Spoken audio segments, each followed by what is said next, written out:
So I think let's kick off, and anyone who can't come along, they can always watch a recording on YouTube. So quality over quantity, I say. Yeah, welcome to the monthly Community Mental Health Transformation webinar. My name is Alice. I work in the comms team at Sussex Partnership. In today's session, we're going to be talking about neighbourhood mental health teams. Hopefully you've all heard about them, really picking up the pace of momentum to have a coordinated go live in November. Before I introduce our speakers, I'll just share my screen so I can pull up a presentation, and then I'll just share a couple. Bear with me.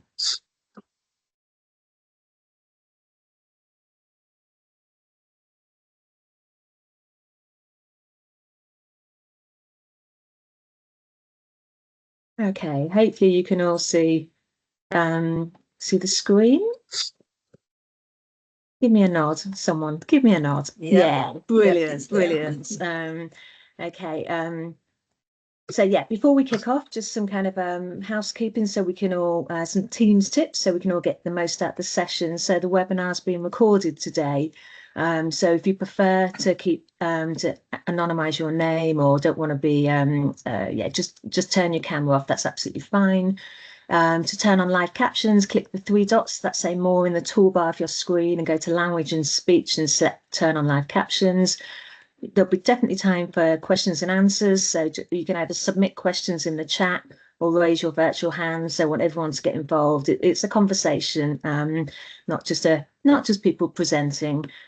So let's go to our presenters. So we have Penny and Andrea from the Central Transformation team. So Penny is the Senior Programme Manager for the Transformation Programme from Sussex Partnership, and Andrea is a VCSE lead for the Transformation Programme.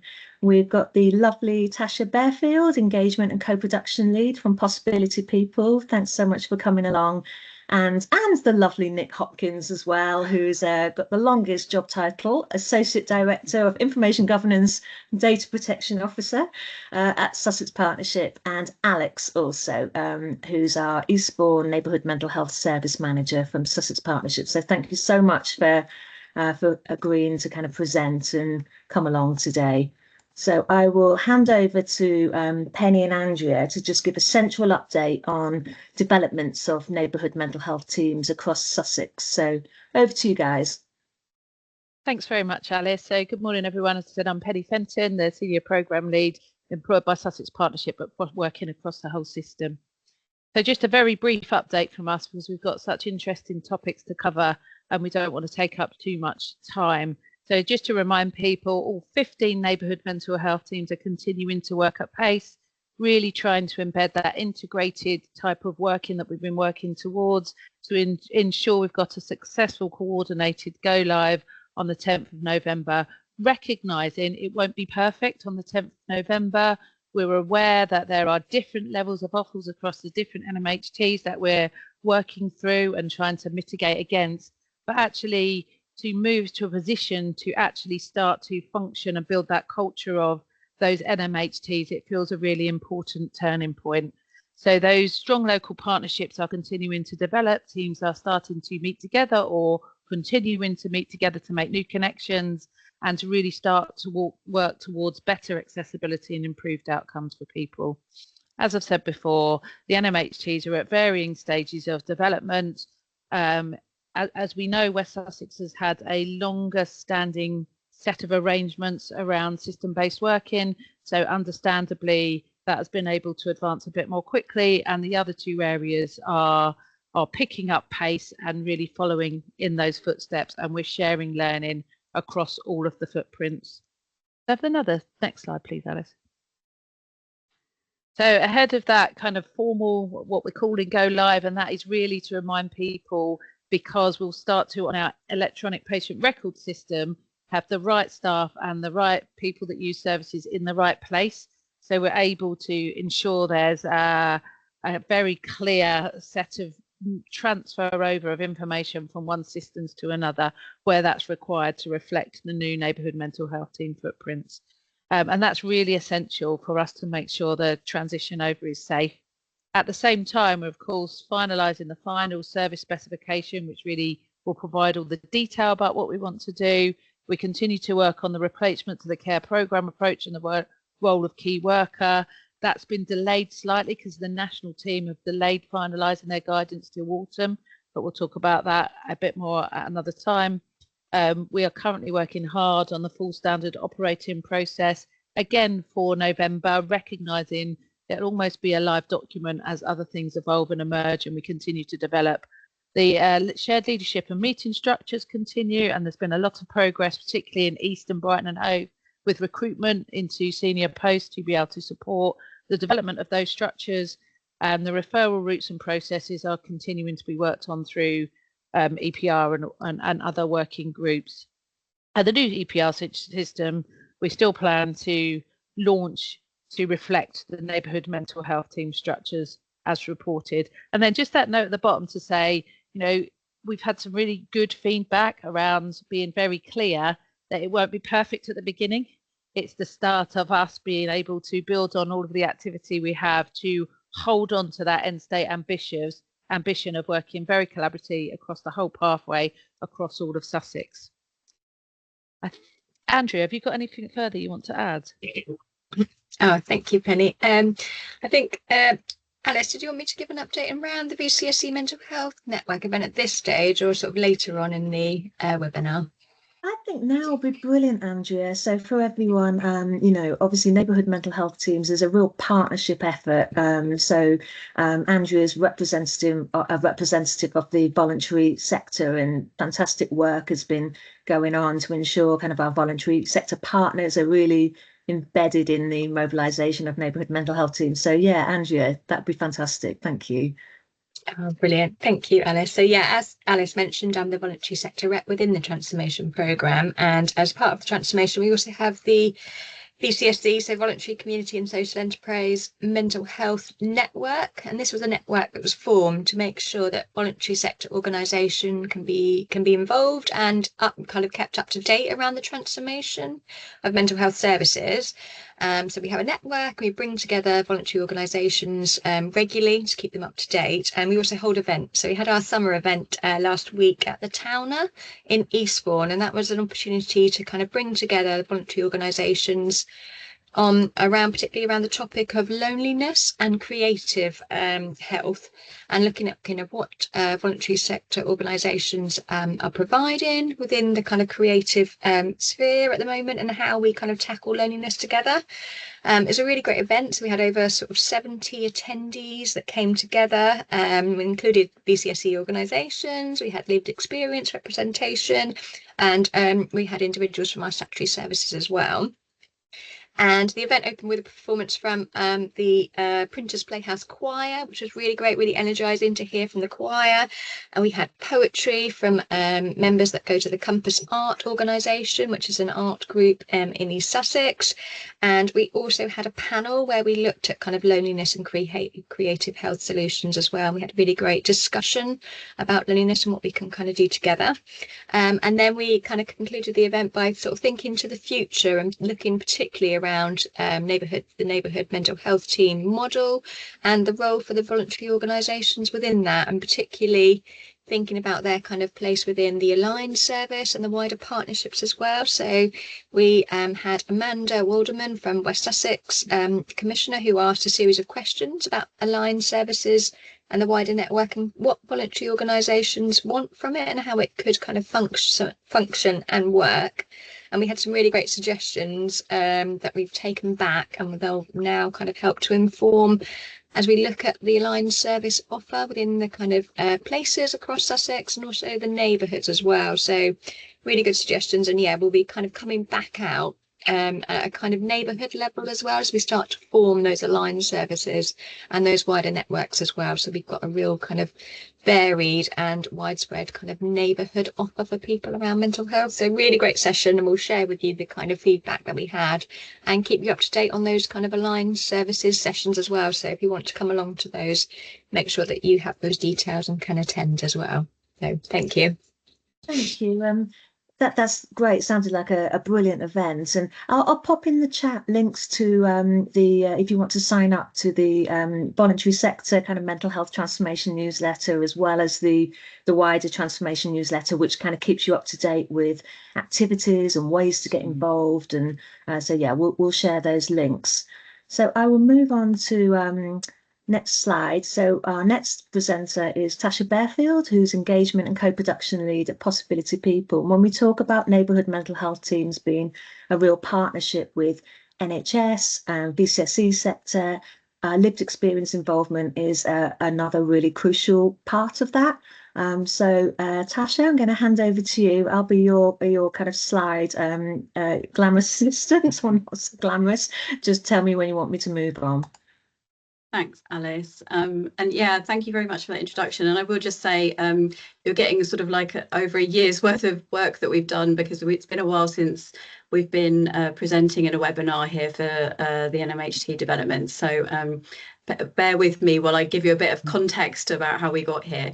Yes, I've been working with community transformation for the last 4 years with the programme team. And today I just wanted to talk to you a bit more about what our lived experience advisory groups based across Sussex have been doing in terms of supporting the neighbourhood mental health team developments. Next slide, please, Alice. Thank you. So you might be asking, what is a league? And then some of you may have heard about our Scale network as well. And so you might be asking, what is Scale? And so it's really important that we had these 2 different spaces. So each local area has its own league.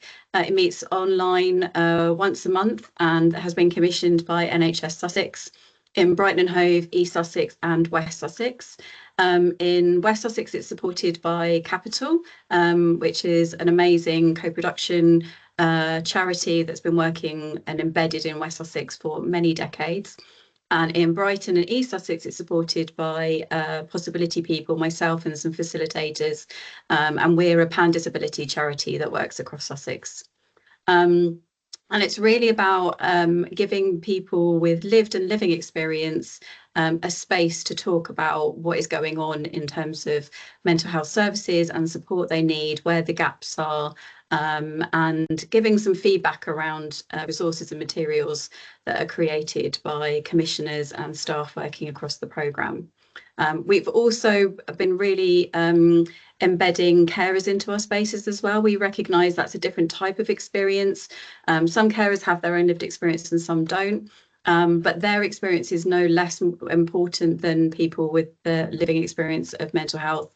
And it's really important that we hear how they access services and how they're supported alongside the people that they care for. With our Scale network, this is really about bringing all the leagues together. So we quite recognise quite early on that actually doing bits of lived experience work individually was less successful than it is when we bring everyone together. So we created a space where all the leagues can meet and they can share and discuss what's happening in each area. They can learn from good practice, and we can champion good, excellent co-production and lived experience where it's happening. And also it's a place for system changes to come back to one place for feedback, so we can listen to different perspectives as well. And so that's a great space. And we really do feel like with our Scale network, we are stronger together rather than being divided. Next slide, please, Alice. Thank you. So why does lived experience matter? And we had some really fantastic commissioners right from the very beginning in transformation that commissioned and resourced lived experience and co-production right from day one. And so it's really been a key part of all the developments, even before neighbourhood mental health teams started to be discussed. League members have helped co-design and co-deliver workshops for transformation and NMHT developments. We've joined key strategic and delivery boards. We've reviewed documents and communications to make sure that they really reflect people's needs. And when people with lived experience are involved early and meaningfully, it can shift the tone of service development more from the top down to a more person-centred service and a trauma-informed service. And I think it's really important that we have given opportunities for staff to really rethink about what they think they know about people that use their services. So we've really tried to help people understand the perspective from the other side, and what that feels like when you have to receive a service. Next slide, please, Alice. So this is a whistle-stop tour, what the leagues have been doing. So we have been, we've done a huge amount of work. We have done some of the transformation work and the workshops and lived experience key representatives, as I said before. And more lately, over the last year, we've been looking at key documentation. We've been reviewing the metrics for the NOHTs, the evaluation tools that we've been really working, how questions are worded, how things are going to be measured within NOHTs and the successfulness of that. And more lately, we've been starting to work on communication resources, which we're really hoping will be co-produced from scratch with league members, talking about what the content should be, how it should be designed, how it should be shared. Next slide, please, Alice. So we have been looking at very specific documents and identifying gaps. I know it sounds like they're quite big documents, and they are, and it's been a challenge to try and support league members to make sure they can understand the implications of the service specification, our operating procedures, and the things that league members have really been highlighting is around consent risks. So there's been a lot of discussion around implied consent and what that means, the impact on that for people that need to use services. You also might have heard of our Change the Language Guide, we're very proud of. We spent a couple of years in our language reference group designing what that might look like, what would be inclusive language, and how could we make sure language and services are accessible. And that got launched in March, so we're very proud of that piece of work that we worked alongside our transformation partners and comms team. As I said before, we have lived experience representatives, and they are well supported. So all the facilitators always support someone with lived experience on any strategic meeting, and they have pre-meetings and post-checkout meetings to make sure that they feel they can check their understanding and their well-being is not affected with anything that's discussed. And we've undertaken some wider community engagement and outreach as well. Again, you want to come? No, thank you. Thanks for asking. Oh, there you go. Good luck. Oh, can someone pop their mic on mute? There we go. That's okay. We very quickly realised that our leagues would not be quite as diverse and representative as we wanted them to. The digital exclusion and barriers were going to cause people not to want to participate in our spaces. And to be fair, some of the documents and some of the ask from our league members is quite complex and quite difficult and tricky to get our heads around. So we have been undertaking a series of community engagement and outreach activities across Sussex to try and gain understanding from our communities that are less well served, and share the community transformation and neighbourhood mental health team developments with them so that they're kept informed as well. Next slide, please. Thanks, Alice.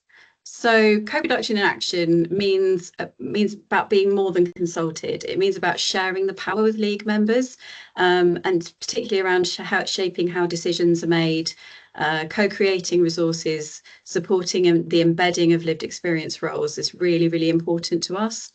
And I think one of the things that we've been able to do more successfully is talk about accessibility of services and accessibility of pathways and signposting. And that's something that we're very proud of, that we are highlighting and bringing those issues to the forefront with our league members. We have also very successfully managed to co-design and co-produce our yearly co-production conference, our monthly discussion forums, which are facilitated by people with lived experience. And we also have now an online platform, a Trello board, to share all our co-production resources. We don't hold anything sort of like to ourselves. We want to share everything, all our learning and all our documentation with other people. And we've also started this year to co-produce and co-create and co-facilitate lived experience training and materials as well, and lived experience involvement guidance. And that's something that we're going to be working on a bit more over the next year. Thanks, Alice. So I'm not going to make sure that everything looks perfect, because it isn't always perfect. And we have had challenges, and we've got lots of learning so far about what's worked and what's not worked. The system doesn't always get it right. We want to reflect that. It's not easy work. And we need to keep checking in and asking people for feedback and developing services based on lived experience all the way through, not just at the beginning of the design, but we need to monitor and evaluate what's working and what's not working. We do really need to move beyond tokenism. People do recognise when involvement is tokenistic. People want to have genuine co-production that we work with. But it's really difficult when there's a lack of time and resources to do this the way we would really, really like to. There are persistent power imbalances within systems. I think it's quite obvious. I think we all know that, where the decision making is held, where the resources are prioritised for service delivery, and that's not always in our league spaces. In fact, it's very rarely in our league spaces, but we can try and help recognise where those power imbalances are happening and where resources might be spent better elsewhere.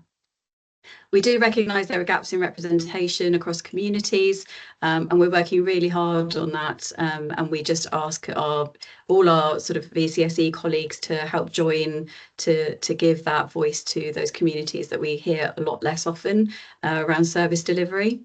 And just recognising we've been doing this, some of us have been doing this for 4 years, and there is some level of emotional labour and burnout amongst lived experience members. We try really hard to support people so that doesn't happen.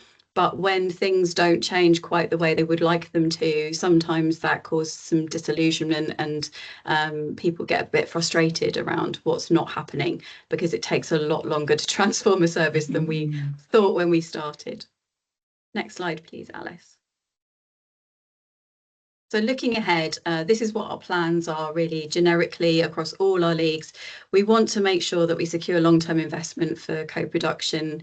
It's really, really important to us that there's a life beyond community transformation, that we embed our lived experience roles and our involvement activities in neighbourhood mental health team developments. That's really crucial. That's where we're at right now.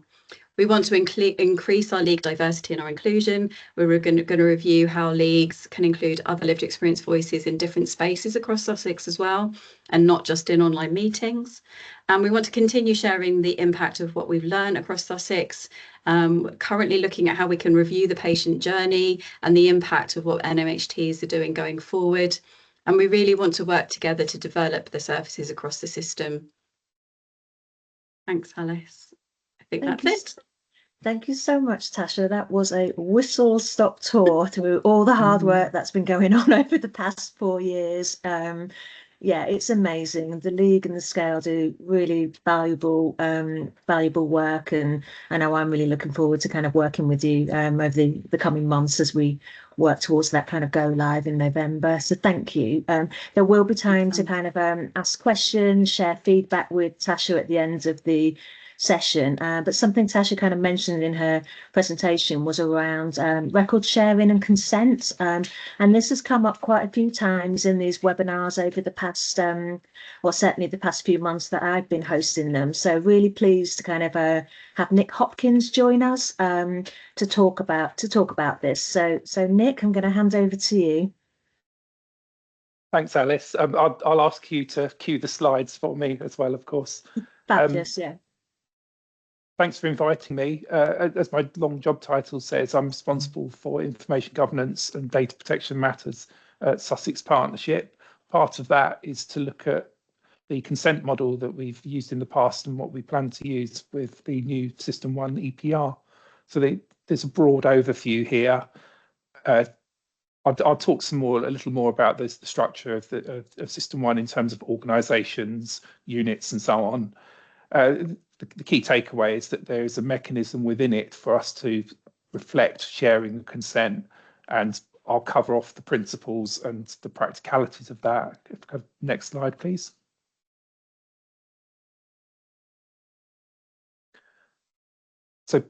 as I say, first part is principles. We'll look at the unit structure. I'll provide some guidance around implied and explicit consent.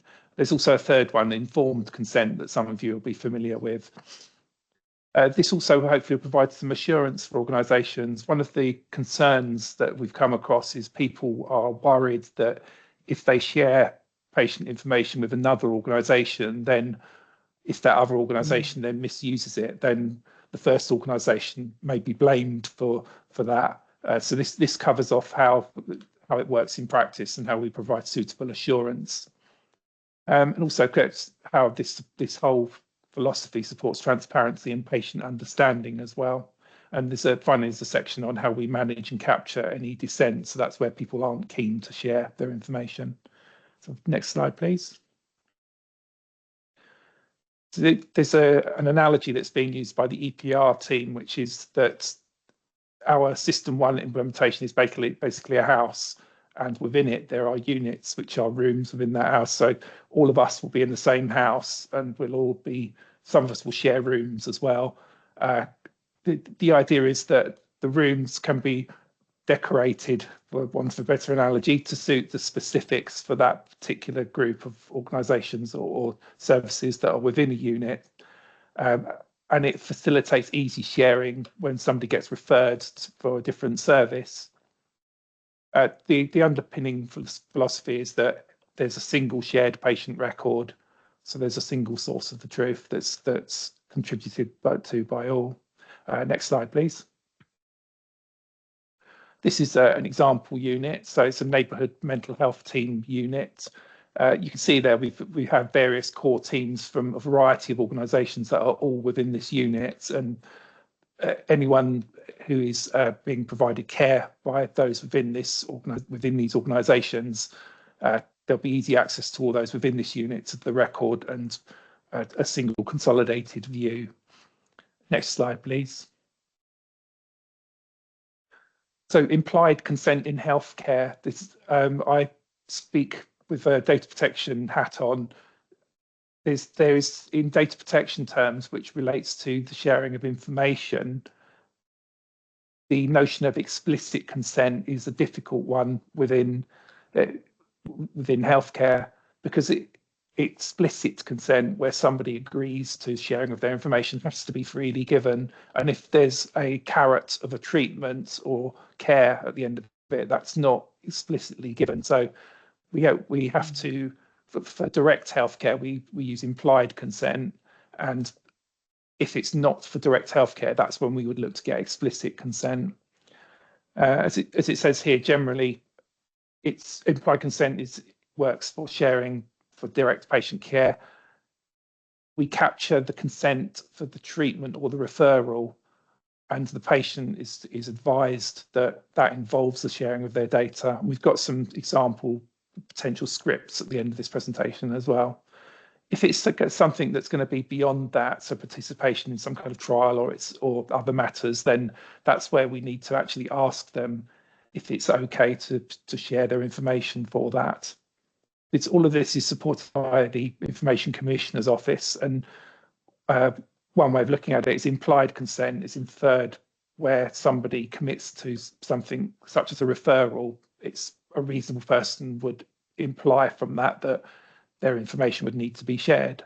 And as it says, always, if you're unsure in a particular complex circumstance, then do talk to your IG team. My contact details are at the end of this presentation as well. Next slide, please. Part of the assurance that we're looking at as well is, as I've talked about, there's sometimes a concern that by sharing information with another organisation, then you might be accountable if they misuse it. The idea is that we have controller to controller relationships.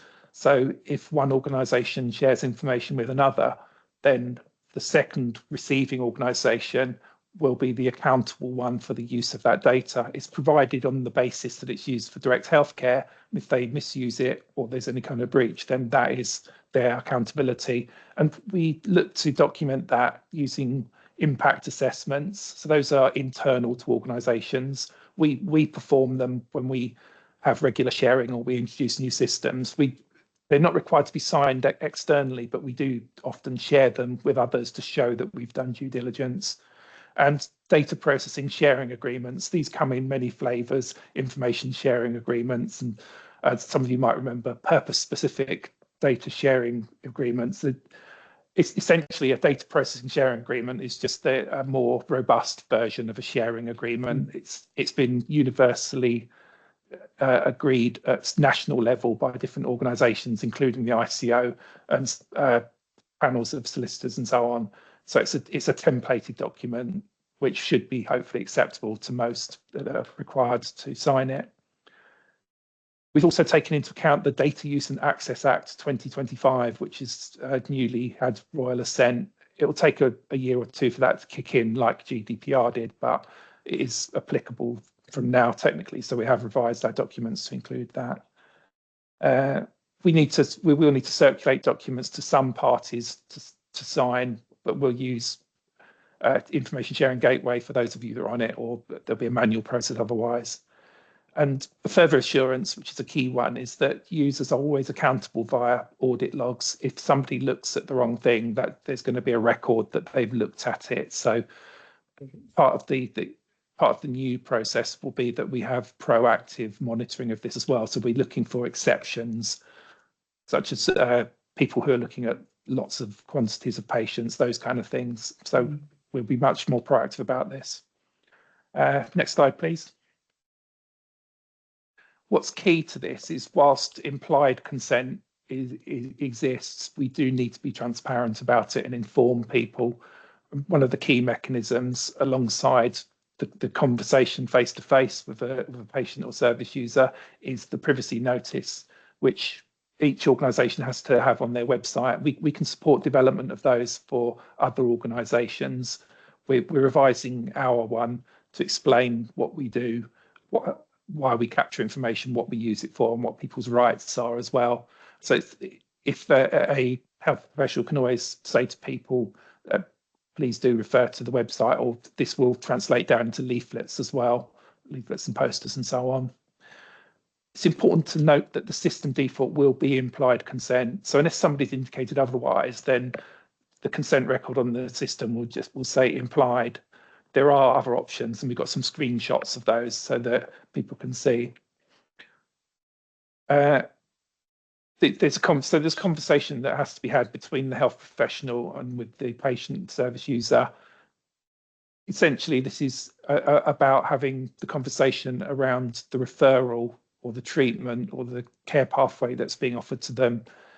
And as part of that, it should be then explained that as part of that we'll share what information is required for the team they're being referred to look after them. Alongside, as a footnote really, alongside the consent mechanisms within the system, people do have the option to opt out of summary care records, the national care records. That's done via their GP, so it's just one to drop in there. Next slide, please. So dissent, where somebody doesn't want their information shared. As I say, the system is generally open. People can choose not to share their information for a variety of reasons. That is their right. Of course, one of the issues then is that it can affect their treatment. We have to respect that wish.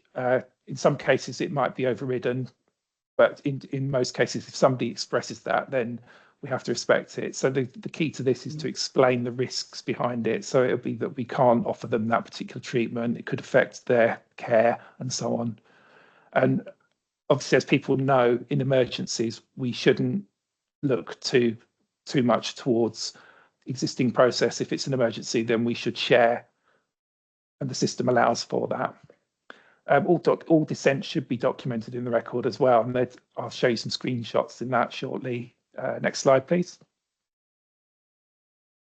So in practice, how this works is that their system gives the ability to view what has been shared and who it's been shared with, and it also has a mechanism for capturing consent, which is sharing out and sharing in System 1 terms, but it's fairly obvious once we drill into that. I've also got, as I said, some example scripts that a health practitioner might have with a service user. Next slide, please. So this is actually a screenshot from a demonstration system of System 1. So these are fake records, but the system will look like this. So you have your tabs on the left that enable to access different parts of the record. When you click on that blue administrative tab, then it gives you ones that are relevant to the administrative functions for a patient. So we have record sharing there, which has been clicked on. So you can see there, it shows that for sharing out, there are a couple of entries, and for sharing in, there's a couple of entries as well. And if we can go to the next slide, please. So sharing out, this is basically where we would share information externally. So in the context of what we all do, this would be with a practice potentially, or it could be with another unit where that unit is not necessarily closely linked to some of our other units. But in the main, it's going to be things like practices or external organisations. So this is where we engage to and from practices, and this we by default will enable this, and it's one to be aware of as well. Of course, there's options to flag things as private, but in the main, people should always record information with a view that somebody is entitled to see that information. And it's complex with mental health, of course. We have the serious harm test that we have to do for subject access and so on. But yeah, generally, people should assume that they should write factual on the basis that it's likely to be seen potentially. If we click on the next slide, there's some more detail on capturing consent. So this is it's the same screenshot basically here. So you can see we've got 3 settings essentially. Under the sharing out at the top there, we've got yes, no, and consent not asked. And as it shows there, the consent not asked is the default setting, unless we've had previous indication that somebody doesn't want it shared. So the default is consent not asked, share record. There are some options underneath that as well where we can explicitly lock a record, which I'll come to shortly. If we click on the next slide, then that will show us some of those options. So if it's a safeguarding or capacity issue, then we can use the consent not asked field to reflect that the record should not be shared, and we can further indicate whether it's mental capacity that is the reason consent's not asked and records shouldn't be shared. So this is one of the few bits where somebody will actually go in and proactively change something if needed. If we can go to the next slide. So sharing in, this is a bigger picture, so it's perhaps easier to see in this presentation. So this is where practice will have enabled others, secondary care and acutes, to be able to see practice information that relates to a patient.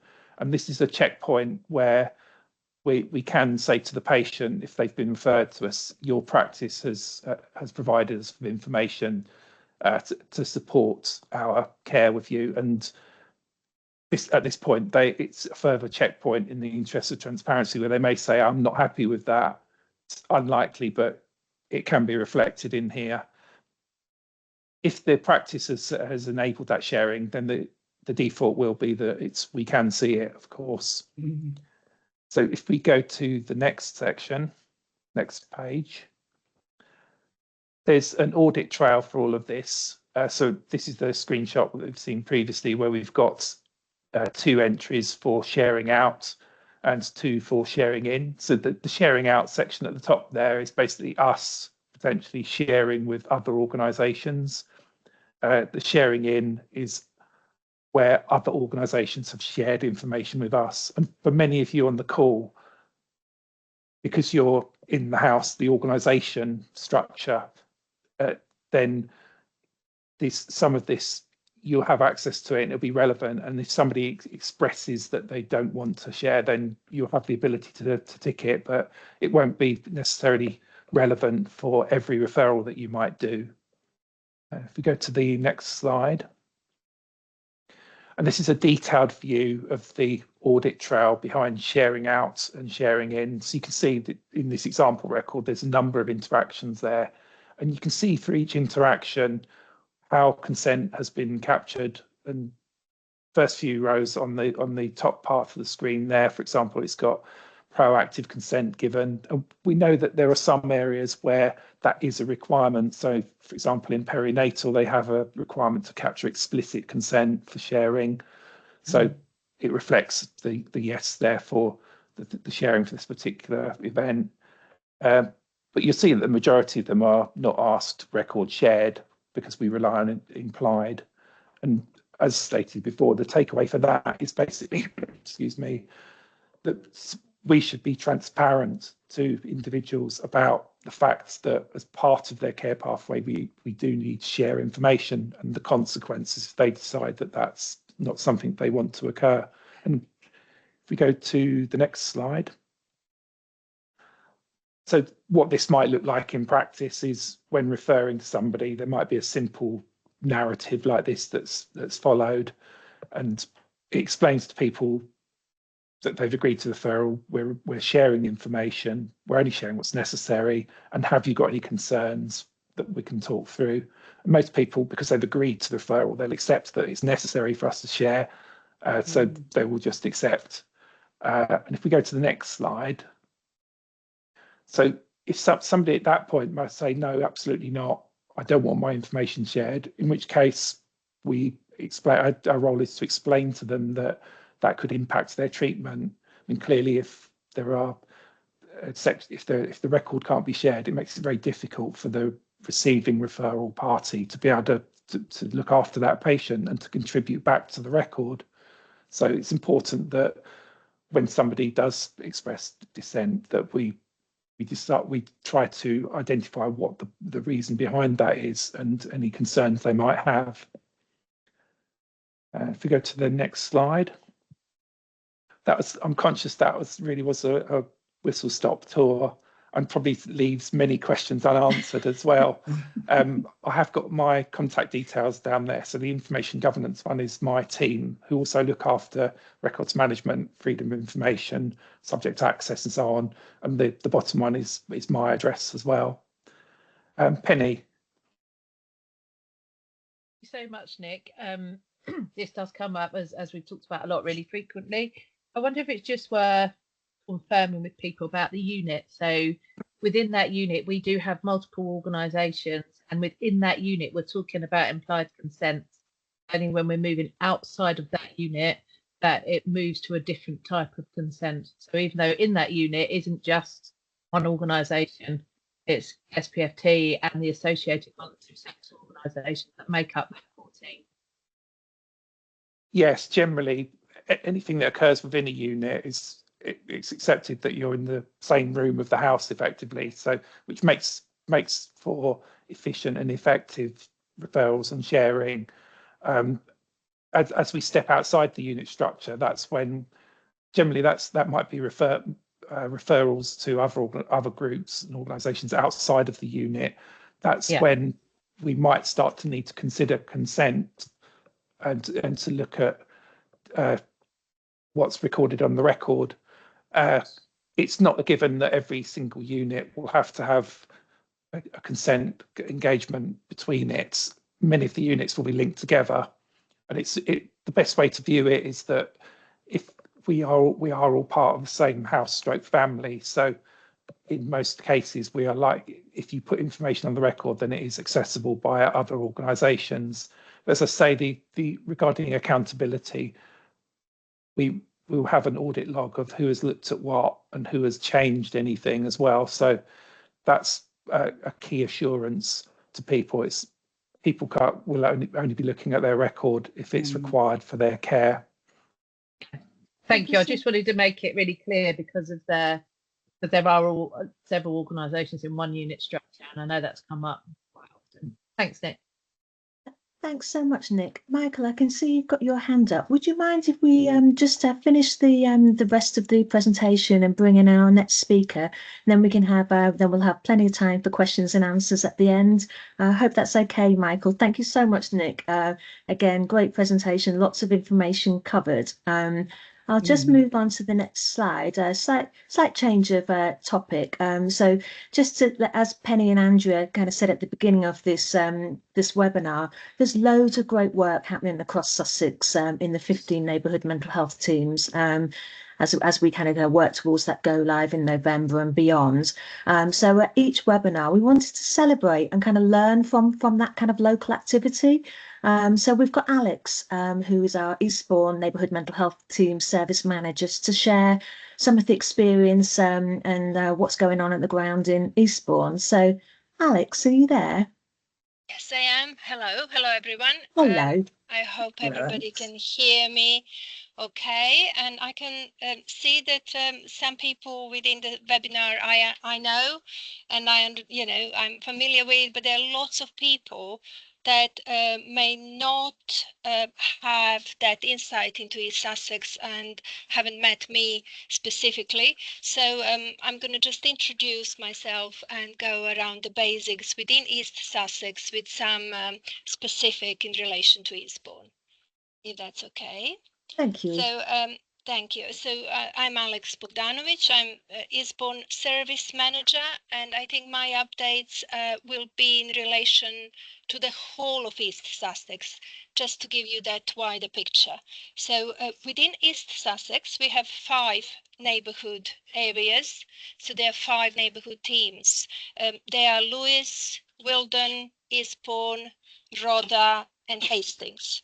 So my assumption is that you're all familiar with local geography, so you will understand where these 5 areas sit. So our core teams within each of the 5 neighbourhoods within East Sussex include specialist adults teams, which is the current ATS. Then we also include specialist old adults teams, which is not necessarily the case in other areas, but it is within East Sussex. Then we include emotional wellbeing service and staff based in our GP surgeries. And here we are talking about practitioners as well as coordinators within emotional wellbeing. Then we include access facilitators and screen and intervene staff based in GP surgeries. We include vocational workers across East Sussex and also some staff from the former Health in Mind group, which is really the primary care mental health practitioners. So amongst all these teams, we are actually now integrating and trying to understand how we work and what is the best interface amongst us all. So in terms of specific activity, I think in the past 6 months, there are 2 areas of work or areas of progress. The first one is in relation to recruitment, and the second one is in relation to staff engagement. So if people don't have questions, and you're welcome to interrupt me if you want, but I will just give you a few specifics in relation to recruitment first. So recruitment in East Sussex included both actual interviewing and recruiting new people, as well as doing lots of consultations for the existing staff so that people can move the bases and that they can move across the current geographical boundaries. So as you can imagine, that can be a very stressful period for people. And at this point in time, there are still a number of consultations that haven't been finished. So on a positive side and on the side of progress, we have appointed 5 service managers, and the one additional external service manager is going to join East Sussex on the 15th of September. So that person is not yet in post. However, we have 5 service managers, and we have also agreed the structure beyond service managers. So in terms of team leads, we also know now that there will be, I think, 14 team leads in total, or 15 team leads in total, working on the ground within the neighborhoods. As for the other staff, no other staff had any letters or any changes formalized at this point in time, but we do hope that by November people will have the letters. That won't come as a surprise, because everybody will know which neighborhood team they belong to, and also what is their natural base for the work they do. So just bear in mind with us, I guess, in East Sussex, because that work is currently ongoing. So that would be about recruitment, all that I can share at this point. And in terms of staff engagement, we have run a range of staff engagement, almost team away day style events. So we had 3 big events, one in Eastbourne, one in Lewes, and one in Hastings, where the complete core membership of the neighbourhood was invited. And those days were really very important. They were all-day events, and they included slightly different agendas, but all the agendas had some sort of skeleton specifics that were shared. So we talked about who we are, how we feel at the moment, and what is it that we do within different agencies. We talked about trauma-informed care and how important it is. We talked about psychological safety within that shared working. We talked about risk management and how important relational safety is when we are working with people. And we also dedicated time in each of the event to talk about communication, to talk about culture, and to talk about the language. And we did share the language document that has been produced in a couple of months ago. So that was really quite, I think, successful and important for the neighborhood. And we also had, obviously, expert by experience and possibility people to attend and be part and lead on some of those conversations. I think in terms of other activity, we've got a range of meetings which I think are really mimicked in every single neighborhood. We are talking about daily huddles. We are talking about multi-agency assessment meetings that are happening twice a week in each neighborhood. And we are currently developing the ways to have multi-agency MDT meetings weekly, as well as GP liaison meetings and a provider meeting in localities. And so I think that would be my brief summary, and because I know that we don't have very much time. So if that's okay, I would end there and thank everybody within East Sussex and beyond who have supported us in making progress that I've just noted. So thank you so much. Thank you so much, Alex. There's just so much activity going on. Thank you for giving us a flavour of that. And there's an equal amount of activity going on across Brighton and Hove and West Sussex. And if anyone's listening to Alex and works in other areas across Sussex, then, you know, do drop me a line. We'd love to kind of hear from you and share your kind of local insights and learnings. But I'll just stop sharing now so we can go over to any questions. And I know Michael had his hand up first, so we'll come to you first. There we go, I can see everybody. So yeah, just time for questions and answers. Michael, would you like to ask your question? Thanks very much. And first of all, let me just say hello to Tasha. Hello. So yeah, I wanted to dive in at the deep end around the data discussion. First of all, let me just say I speak as a volunteer within the NHS. I'm a governor, so I have no medical background. I will try and limit myself in the way that I address issues. So from the presentation, I was getting very much the feeling that patients are seen as a source of data, and that data flows from the patient throughout the NHS. I think what I sort of particularly wanted to focus on was how do we recognize the voice of the patient? Because right there, that's something that seems to be missing from the whole discussion that we've just been presented with. It is great to, for instance, imagine that all data within the NMHD is accurate. And I know for a fact that that is not going to be the case. It would be really a great exercise in trust for patients to be able to say, yes, all those scratchy hand-drawn notes are going to be transcribed from patients' records into whichever system is chosen, and that then that information which follows the patient throughout his experience of the NHS is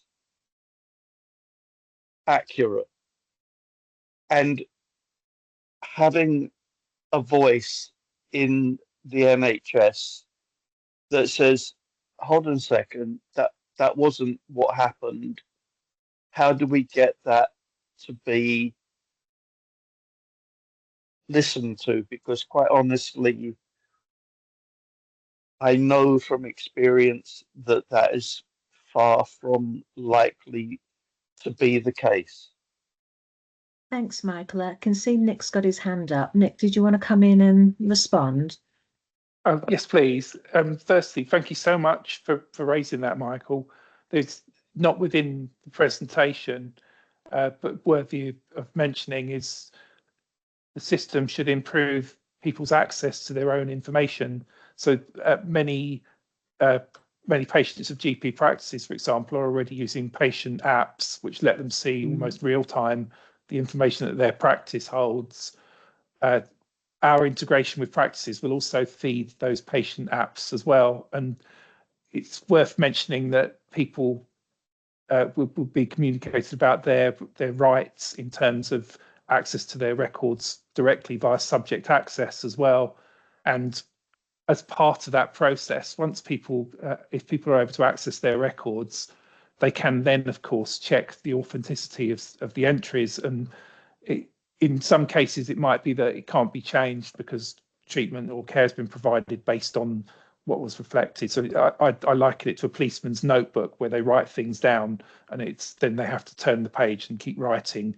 It's on the record, but we do have the ability to invalidate information and also to put a file note on a record that explains where a patient disputes a record and what their view is, or where there's incorrect information. That's under right to rectification rights.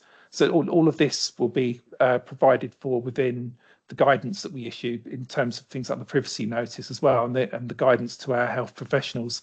But yeah, it's important to reflect that the information that we hold is their information, and people do have rights to it under Data Protection Act and GDPR, so they can request to see it. And our Caldicott Guardian here at the Trust, he strongly endorses that our health professionals sit with a patient and discuss their records with them and why the entries are there as well, to help with the understanding of it, because much of it is clinical and still acronyms and so on as well, of course. But regarding the sharing of data, I think it's not so much that it flows. I think it's more that it's available if required. So it's not sort of proactively pushed around, but if somebody is referred, then the next and the receiving party, they can go to that information and access it. And as I say, it's controlled by role-based access and audits as well.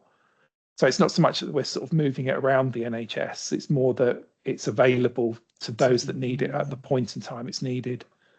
And I hope that helps. I still have a lot of doubts about that, to be quite honest with you. For instance, there is a lot of franchising within the NHS which stop it from being one NHS, and to suggest that there is a mechanism that it empowers the patient No, even just to mention the Caldecott, I don't feel that there is a direct relationship between the patient and whoever represents those guidelines, which we refer to as the Caldecott. However, that's my opinion. Thank you, Michael. Your opinion's, very valid, just as everyone's is. I can see there's been some useful kind of comments in the chat about this, and it's clearly a subject matter that requires ongoing kind of conversation. But we've kind of come to the end of our webinar, so I'll kind of draw the conversation to a close. But just wanted to say a big thank you to all the presenters, Penny, Andrea, Tasha and Nick, and everyone for coming along today and getting involved. So I'll pop a recording of this session on our YouTube channel, on Sussex Partnerships YouTube channel. And the next webinar is on the 27th of August. So I know it's a summertime month, but it'd be great to see you there. It's from 12 till 1. And we'll be having Colin Hicks, who's the Deputy Chief Exec of Sussex Partnership Foundation Trust, and Jessica Tom, who works for Sussex Provider Collaborative, talking about the development of integrated care teams, which NMHTs will be a vital part of. So hopefully you can attend that one. But for now, thank you for coming along. Have a lovely rest of the day, and I'll see you soon. Take care. Bye. Thank you.